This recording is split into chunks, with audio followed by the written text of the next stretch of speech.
pessoal, o que vocês acharam desse baú feito com caixa de sapato? Merece muito like, de tão incrível que ficou, né?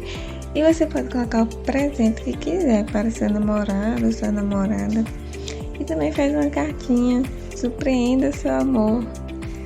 E se você gostou desse vídeo, se inscreve no canal para acompanhar mais ideias incríveis como essa. E já compartilha no grupo das amigas, hein? Agora me diz aqui nos comentários, que mais ideias incríveis vocês querem que eu traga para o canal? Tchau pessoal, até a próxima!